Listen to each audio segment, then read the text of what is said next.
Hey guys, so this is our fourth lecture और इस video में हम डिस्कस करेंगे लॉन्ग लेग डोजी के बारे में। अगर आप लोगों ने पिछली वीडियोस नहीं देखी हैं तो उन्हें भी देख लो, क्योंकि अपनी हर वीडियो के अंदर हम डिस्कस करते हैं अपनी पुरानी वीडियोस की स्टडी को भी। तो लॉन्ग लेग डोजी क्या होती है, चलिए स्टार्ट करते हैं। तो ये हमारी लॉन्ग लेग डोजी होती है जिसके अंदर बायर्स और सेलर्स अपनी पूरी जान लगा देते हैं मार्केट को ऊपर या नीचे लेके जाने के लिए, और उसके रिजल्ट में हमारे पास एक ऐसी डोजी निकल के आ जाती है जिसके अंदर ऊपर और नीचे एक बड़ी विक बन जाती है और सेंटर में एक छोटी सी बॉडी बन जाती है। इसको हम इनडिसीजन कैंडल भी कहते हैं। उसके बाद इसकी नेक्स्ट कैंडल से डिसाइड होता है कि मार्केट को बियर्स ने जीता या बुल्स ने जीता। अगर मैं इसके चार्ट की बात करूं तो चार्ट में कुछ इस टाइप की ये शो होती है, जैसे मैंने ये एरो बना रखे हैं।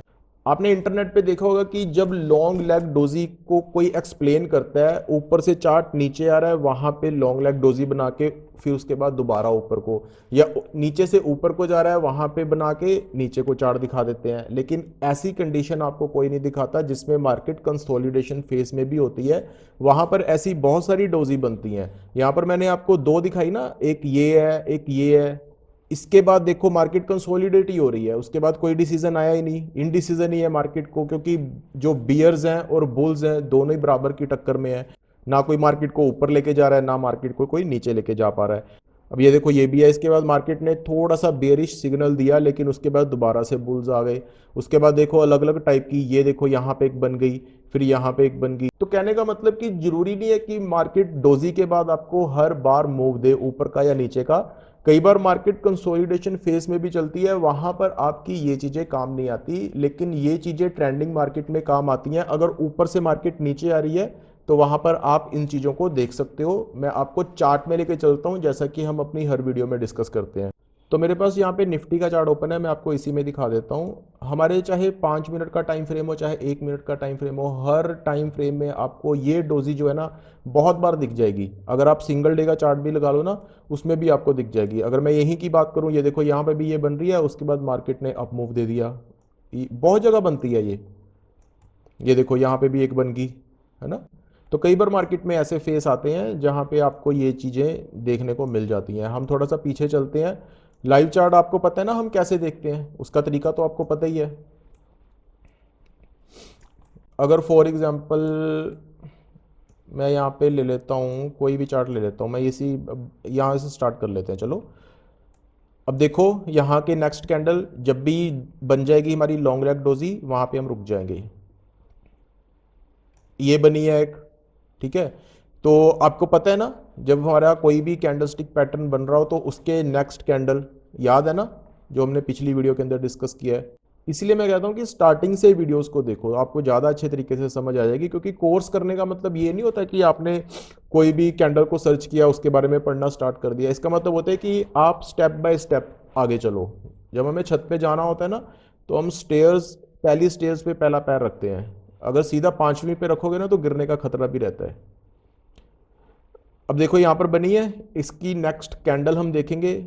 अगर तो ऊपर जा रही होगी तो हम ऊपर का मूव लेंगे, अगर नीचे जा रही होगी तो हम नीचे का मूव लेंगे। स्टॉप लॉस कहां पे, जिस साइड को भी हम लेंगे। जैसे फॉर एग्जांपल अगर मैं इस डोजी की बात करूं, इसका हाई है 25,407 और इसका लो है 25,389, ठीक है, 25,379।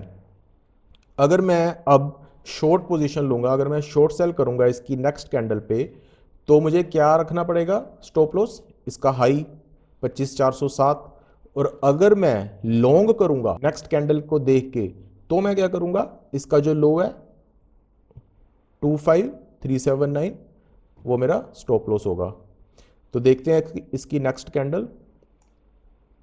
अकॉर्डिंग टू दिस, जो हमारी नेक्स्ट कैंडल आई है ना इसकी, उसने इसका लो ब्रेक कर दिया। अब हम यहां पे क्या करेंगे, शॉर्ट पोजीशन तो बनती है, लेकिन यहां पे जो ये वाली कैंडल बनी है ना, ये भी काइंड ऑफ इनडिसीजन है। लेकिन फिर भी अगर आप एग्रेसिव ट्रेड लेना चाहते हो, निफ्टी है 25 पॉइंट का टारगेट आपको लेना होता है, तो देखो यहां पर इसका लो क्या था, 25,389, 380 लगा लो।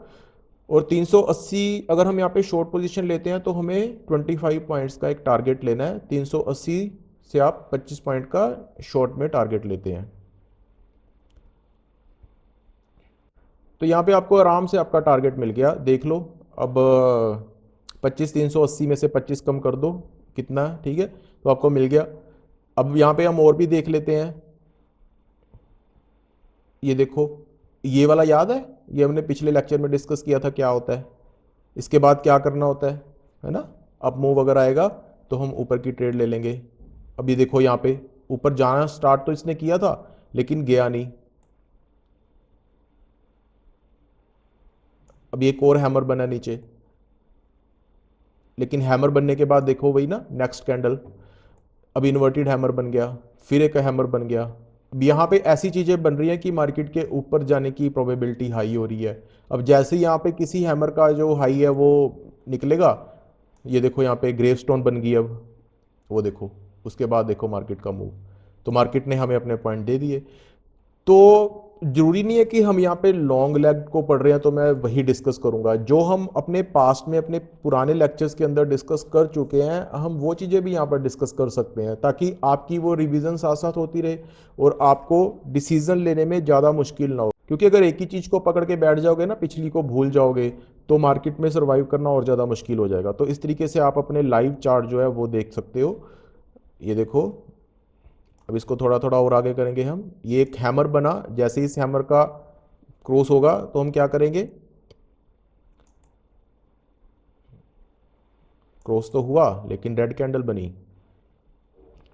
उसके बाद देखो मार्केट के अंदर का मूव,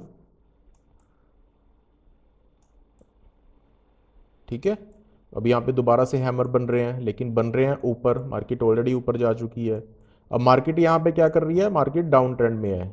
यहाँ पे अगर कहीं पे भी हमें डोजी दिख गई ना, कोई भी डोजी दिख गई, तो मार्केट के ऊपर जाने की प्रोबेबिलिटी ज़्यादा हो जाएगी। ये देखो यहाँ पे हैमर बना, मार्केट ने ऊपर का मूव दे दिया। तो छोटे छोटे हमें टारगेट लेने होते हैं। जैसे देखो 213, इसका हाई क्या है 238।